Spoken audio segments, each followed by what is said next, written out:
Olá, galera. Espero que todos estejam bem. Agora que vocês aprenderam sobre diferentes micro-organismos, nós vamos conversar sobre como o nosso corpo age contra esses micro-organismos que podem nos causar doença, né? Lembrando que não são todos os organismos que causam doença.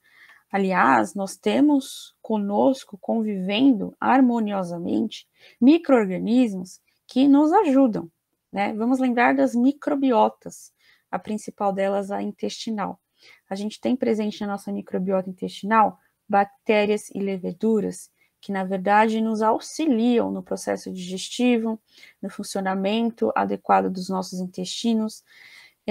Então, os micro-organismos, eles não são, em sua totalidade, patogênicos, ou seja, com a capacidade de causar doença, né? Porém, nós temos sim micro-organismos que podem causar doença e até mesmo micro-organismos que convivem conosco. Então, um micro-organismo presente na nossa microbiota intestinal, por exemplo, enquanto está no nosso intestino, não causa problemas, mas se por algum motivo sair do intestino e for para outro órgão, aí esse micro-organismo pode causar algum problema. A mesma coisa na pele, a gente tem a nossa microbiota de pele, né? Enquanto o micro-organismo está na pele, tá ótimo, às vezes está até ajudando, né? A partir do momento em que esse micro-organismo sai da pele e entra na corrente sanguínea, por exemplo, aí a gente já pode ter um problema, tá? Então, nós vamos conversar a partir de agora como o nosso corpo, né, mais especificamente o nosso sistema imunológico, age contra infecções por patógenos, né? Vamos chamar de patógenos os micro-organismos que causam doenças. Vamos lá? Bom, então, a imunologia é uma ciência e, assim como toda ciência, ela é regada de perguntas, de questionamentos, né? Alguns dos questionamentos que são feitos na imunologia é como o corpo se defende, né? Como que ele age contra as infecções?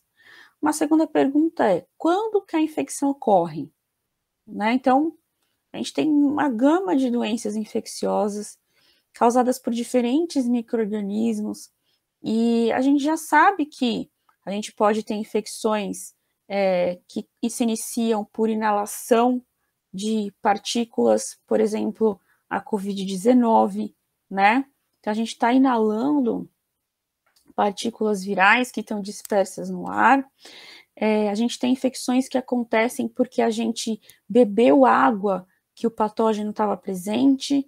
A gente tem infecções que acontecem por atos sexuais, as ISTs, infecções sexualmente transmissíveis. Então, a imunologia também vai explorar isso, né? Como o corpo elimina o invasor e se recupera? Como que o corpo consegue combater esses patógenos, né? Eliminá-los, tirá-los eles totalmente do nosso corpo e se recuperar?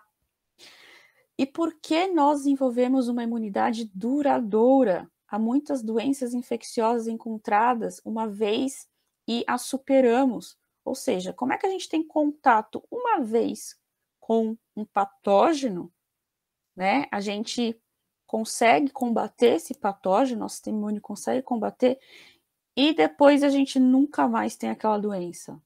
Por que que isso acontece, né? Então, tudo isso a gente vai começar a explorar a partir de agora, tá? Considera-se que a imunologia foi uma ciência que se iniciou a partir da descoberta da vacinação, né? Da vacina. E tudo começou por um experimento, né, por uma observação feita pelo Edward Jenner, que é considerado atualmente como o pai da vacina, né? O criador da vacina. O Jenner, ele observou que as pessoas na época que ele vivia desenvolviam bastante varíola, né? Varíola é uma doença que matava muitas pessoas, e as pessoas que sobreviviam à varíola, muitas delas tinham sequelas, né? De deformidades, então o rosto ficava deformado, a pele ficava deformada, muitas vezes perdia membros, né? A varíola ela foi considerada uma pandemia durante um bom tempo, né? Então, o Jenner, ele observou que algumas mulheres que ordenhavam gados, vacas, elas tinham uma forma mais branda da varíola ou nem tinham a varíola. Isso, ele deduziu que pudesse acontecer por conta do contato com a vaca, porque a vaca também tinha varíola, mas a vaca tinha uma varíola mais branda. E aí o que ele fez? Ele fez um experimento que atualmente é considerado antiético, né? Atualmente a gente não pode conduzir um experimento dessa forma, mas na época era tudo muito recente, né? E o que ele fez então? Ele raspou a ferida de um gado, de uma vaca, né? A varíola é uma doença que tinha manifestação de feridas pelo corpo, então ele raspou essa ferida da vaca, o pus da ferida e tudo mais, e inoculou essa ferida em um menino de 8 anos. Ele fez uma raspagem na pele dessa criança, fez um machucado, né? E colocou essa secreção, essa coleta que ele fez da ferida da vaca, que tem a varíola mais branda, em contato com a ferida dessa criança. Passado um período, ele raspou a ferida de uma pessoa que tinha varíola um pouco mais avançada, né, um indivíduo, um ser humano, raspou a ferida desse indivíduo e inoculou novamente nesse mesmo menino que tinha anteriormente recebido a secreção que ele tinha raspado da vaca, que tem a varíola mais branda. Ele observou então que esse menino não desenvolveu a varíola. O Jenner fez isso com outras crianças, inclusive com o próprio filho. Ele fez esse experimento e esse resultado se repetiu, né? Ele observou que essas crianças não estavam desenvolvendo a varíola, ou desenvolvia também a forma bem branda da varíola. E foi aí que surgiu a vacinação, né? Depois disso, os estudos foram se aprimorando, né? Outros cientistas surgiram e desenvolveram vacinas contra outras doenças. O fato é que a varíola atualmente é uma doença erradicada, graças a esse início de experimentação feito pelo Jenner, tá? Se sabe, então, que esse processo de proteção contra o desenvolvimento da varíola nada mais é do que o sistema imune atuando, né? O que o Jenner fez? Quando ele inoculou a secreção da vaca no menino, ele fez com que o sistema imune dessa criança reconhecesse a varíola, né, o vírus causador da varíola, e produzisse uma resposta de memória, né? A segunda vez que ele inoculou agora a ferida de um paciente, de uma pessoa que de fato estava com varíola, o sistema imune dessa criança já tinha informação sobre aquele vírus. Então ele foi capaz de combater aquele vírus e não promover então a doença. E a doença então não foi manifestada nessa criança, tá? E então a gente considerou que a gente tinha algo no nosso corpo que conseguia combater micro-organismos, que conseguia criar uma memória contra um patógeno, um micro-organismo, e daí surgiu então a imunologia. Pois bem, então vamos conversar sobre a resposta imunológica.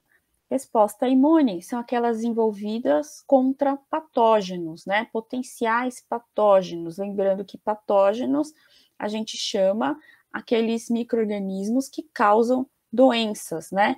Potenciais patógenos são aqueles micro-organismos que têm o potencial de causar uma doença. Então, por exemplo, como a gente citou, uma bactéria que está na nossa microbiota, ela não vai, na nossa microbiota intestinal, ela não vai causar nenhuma doença enquanto ela estiver no intestino, mas ela tem o potencial de causar uma doença? Tem.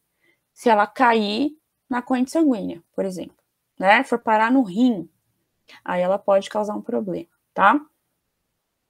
E para que a resposta imunológica ela seja eficaz, ou seja, para que de fato a gente consiga combater um patógeno, o sistema imune ele deve obedecer 4 características. A primeira delas, se saber, é o reconhecimento imunológico. Então, o sistema imune ele precisa ser capaz de reconhecer o patógeno. Ah, mas aí alguém pode pensar, alguns de vocês podem pensar, mas se ele foi feito para isso, é óbvio que ele vai reconhecer. Nem sempre, né? Tem alguns distúrbios do sistema imune, tem pessoas que têm sistema imune debilitado por alguma razão, que deixa ele um pouco incapacitado de reconhecer patógenos, né?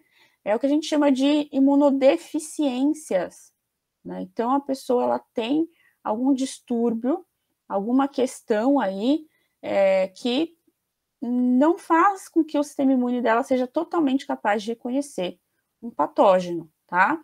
Então, se ele não está obedecendo a essa característica, você já não tem uma eficácia, né, na proteção do corpo, tá? Uma segunda característica são as funções efetoras. O que é a função efetora? É o que o sistema imune faz finalmente para eliminar um patógeno do nosso organismo. Isso é a função efetora. Então, vamos dar um exemplo de uma função efetora. A fagocitose. Tem células do nosso sistema imune, alguns leucócitos, que são capazes de englobar o micro-organismo, né, como se eles comessem o micro-organismo. Isso a gente chama de fagocitose. Isso é uma atividade, uma função efetora que algumas células têm, né? E ao fagocitar esse micro-organismo, esse patógeno, essa célula então destrói esse patógeno. Ela é capaz de destruir, eliminar, tá? E isso também pode estar debilitado em alguns indivíduos. Então, se a função efetora do sistema imune estiver debilitada, você não tem uma eficácia na proteção do seu corpo contra um patógeno, tá? Então, essa segunda característica também tem que ser atendida. A terceira característica é a regulação. O que consiste a regulação? Em que consiste, né? O sistema imune ele tem que saber diferenciar o que é um micro-organismo, um patógeno, do que não é um patógeno. Senão a gente tem problemas, né? Exemplos de problemas envolvidos por conta dessa confusão, vamos dizer assim, que o sistema imune pode fazer. Doenças autoimunes, né? O sistema imune ele é para reconhecer e combater micro-organismos e não partes do nosso próprio corpo. A partir do momento em que ele não está tendo essa distinção, a gente desenvolve uma doença, tá? Outra questão aí que a gente pode desenvolver por conta da desregulação do sistema imunológico, as alergias, né? Às vezes o sistema imune reconhece uma poeira como sendo um patógeno. Ele vai então agir contra aquela poeira, né? E aí vem os processos alérgicos, por exemplo, a rinite, a asma, tá? É um processo de desregulação do sistema imunológico, tá? Uma quarta característica que o sistema imunológico deve atender para que a resposta imune seja eficaz é a memória. O exemplo clássico é a vacinação, né? Então, você tem um primeiro contato com um pedaço do patógeno, vamos dizer assim, porque a vacinação não é o patógeno inteiro forte para te causar doença, né? É um fragmento da molécula do patógeno, por exemplo. A gente pode considerar como, no caso de se o patógeno for um vírus inativado, né? Um vírus enfraquecido. Esse seria o seu antígeno, né? A sua substância inicial para ativar o seu sistema imune. Ok, o seu sistema imune reconheceu aquele antígeno, aquele vírus enfraquecido, inativado, e já cria uma memória imunológica contra aquele vírus. Quando você de fato entrar em contato com o vírus, você já tem o seu sistema imune pronto para agir contra ele. Essa é a memória imunológica, certo? Muito bem. A resposta imune inata, ela acontece em dois processos, em duas etapas, vamos dizer assim, né? A gente tem a etapa inicial da resposta imunológica e a etapa mais tardia da resposta imunológica, tá? A resposta inicial é aquela que começa quando você já tem o contato com o antígeno, com o patógeno, né? A resposta mais tardia é aquela que vai continuar depois de um tempo. A resposta imune inata é a resposta inicial, que é a que a gente vai conversar agora, né? A resposta imune inata, ela se inicia a partir do momento que você tem um contato com o patógeno e dura algumas horas. Enquanto a resposta imune adquirida, depois de algumas horas, a resposta imune inata sai de cena, vamos dizer assim, e entra em cena a resposta imune adquirida, que a gente vai conversar em seguida, tá? Então, a resposta imune inata faz parte dela as defesas iniciais do nosso corpo, que são as barreiras físicas e as substâncias químicas. Então, a gente tem as nossas barreiras físicas, como a pele, a mucosa oral, mucosa respiratória, já são barreiras físicas contra os patógenos, né? Muitas vezes eles vão encontrar aí células do epitélio que vão atrapalhar a entrada deles. Quando a gente tem lesão, a gente se machuca, né? A gente cai, raspa a pele, enfim, é uma porta de entrada para micro-organismos. A gente já rompeu uma barreira física, né? A gente tem também substâncias químicas que são produzidas nas nossas mucosas, que ajudam a eliminar os micro-organismos já, que matam eles, né? Na nossa própria pele, a gente tem produção de algumas moléculas que eliminam alguns micro-organismos. A gente tem a saliva, as glândulas salivares estão secretando a saliva. Na saliva, a gente tem presença de anticorpos já. Na saliva, a gente tem também algumas outras substâncias que vão já inativar alguns micro-organismos, tá? Lá no estômago, a gente tem a produção, a secreção do suco gástrico. O suco gástrico, ele tem um pH extremamente ácido, que consegue combater, eliminar já alguns micro-organismos também, tá? Muitas vezes, tudo isso não dá conta de eliminar o micro-organismo. Mesmo assim, o organismo, então, o micro-organismo consegue romper barreira física, né? Então, vamos supor que você se machucou, conseguiu romper barreira física, entrou. A partir do momento que ele entra, né, entrou no tecido subcutâneo, tá tentando atingir corrente sanguínea, por exemplo, aí entra em ação células e proteínas que vão agir contra esse micro-organismo. Essas células e proteínas que começam a agir contra esse micro-organismo logo que ele entra no nosso corpo são as células e proteínas do sistema imune inato, tá? A gente já vai falar sobre algumas células do sistema imune inato, e as proteínas, no caso, são as proteínas do complemento. E aí a gente vai entrar, então, no que a gente chama de sistema complemento. O sistema complemento, então, faz parte do sistema imune inato, dessa resposta inicial que o nosso sistema imune tem para tentar combater os patógenos, tá? O que é o sistema complemento? É um conjunto de proteínas solúveis presentes no sangue e em outros líquidos corporais, ou seja, proteínas que conseguem se misturar ali no plasma sanguíneo e em outros líquidos do corpo. O sistema complemento ele é composto por mais de 30 proteínas plasmáticas, as quais são produzidas principalmente lá no fígado, tá? Quando o sistema complemento é ativado, quais são as consequências em termos de efetividade do sistema imune? O que, que ele faz para eliminar o patógeno, para barrar o patógeno, né? Aqui a gente tem, então, 4 consequências da ativação do sistema complemento. Uma das consequências é a fagocitose, que a gente falou há pouco, né? O que, que é a fagocitose? É a capacidade que algumas células do sistema imune têm de englobar o micro-organismo patógeno e, consequentemente, eliminar esse patógeno, tá? Então, o sistema complemento, ele ajuda alguns micro-organismos a fagocitar. Outra consequência é a opsonização. Na verdade, a opsonização é o início da fagocitose, né? A opsonização, ela vai favorecer a fagocitose. A opsonização é como se fosse um cercamento, né? As proteínas do sistema complemento, elas cercam o patógeno.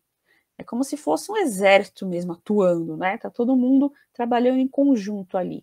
Então, as proteínas do complemento, elas vão cercar, vão envolver esse patógeno e fica mais fácil do leucócito, da célula que vai fagocitar, reconhecer esse patógeno, né? Ele viu que tem proteína do complemento cercando, opa, então é ali que eu tenho que ir, é aquele patógeno ali que eu tenho que fagocitar, tá? O sistema complemento também, quando ele é ativado, ele favorece a quimiotaxia. A quimiotaxia é a atração química, né, de células do sistema imune, de leucócitos, tá?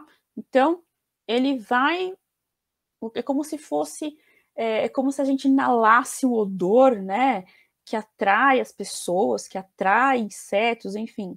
Então, tá inalando, então, é, alguma coisa que faz com que os leucócitos consigam se atrair, consigam ir para onde o problema está acontecendo, porque o sistema complemento está ali em contato com o patógeno.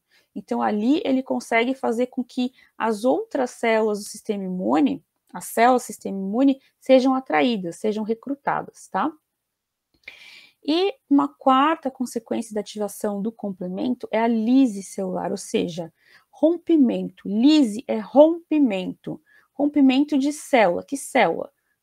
A célula patogênica, o micro-organismo, tá? Então, favorece o rompimento da célula fúngica, favorece o rompimento da célula bacteriana, por exemplo. É isso que o sistema complemento também é capaz de fazer, ok? Aqui a gente tem uma imagem que representa 3 vias de ativação do sistema complemento. Nós não vamos aprofundar, né, nesses processos.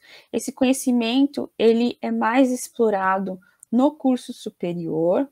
Então, quando alguém aí for cursar alguma universidade da área da saúde ou de biológicas, pode provavelmente estudar as vias de ativação do sistema complemento. Aqui é só para vocês terem uma noção, contato, né, com as 3 vias de ativação do sistema complemento. Uma das vias a gente chama de via alternativa. Uma segunda via é a via clássica, que é quando já tem presença de anticorpos ali envolvendo o micro-organismo.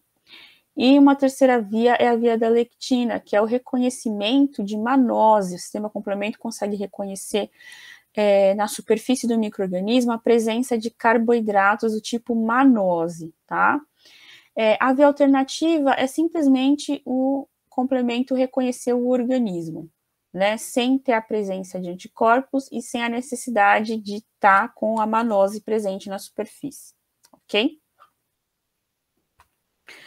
Muito bem, falando agora da resposta imunológica adquirida ou adaptativa, né? Como a gente viu, a resposta imune inata, ela dura algumas horas, tá? Pode ser até mais de 12 horas.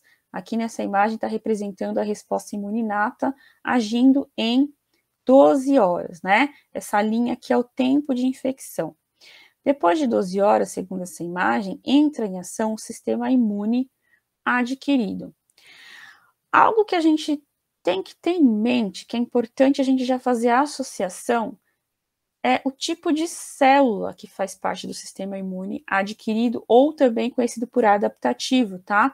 Em alguns lugares vocês vão ver como sistema imune adaptativo, em alguns lugares vai aparecer como sistema imune adquirido, é o mesmo, ok? Quando a gente fala de sistema imune adquirido ou adaptativo, a gente já tem que associar aos linfócitos. Então, os linfócitos são um tipo de leucócito, um tipo de célula do sistema imune que age no sistema imune adquirido, certo? Então, a resposta imune adquirida é mais tardia, como nós já vimos. O sistema imune adaptativo ou adquirido é capaz de eliminar as infecções mais eficientemente do que a resposta imune inata. Algo que a gente não falou é que a resposta imune inata, ela é inespecífica. O que significa isso?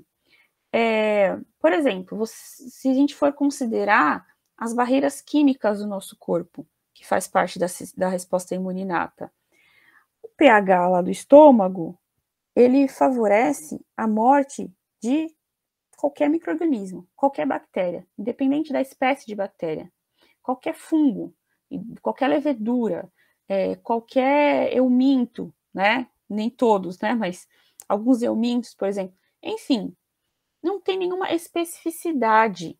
Você não, as substâncias químicas produzidas lá na saliva, né? Os anticorpos estão na saliva, muitas vezes. A nossa pele também está impedindo a entrada de qualquer micro-organismo. independente de qual seja, né?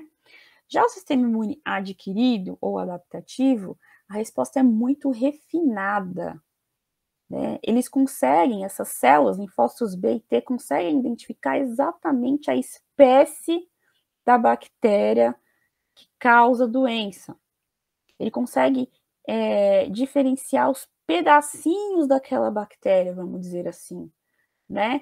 Vocês estudaram já as bactérias, então vocês viram, por exemplo, que bactéria tem parede celular, né, de peptidoglicano. Então, o sistema imune adquirido consegue detectar aquele peptidoglicano.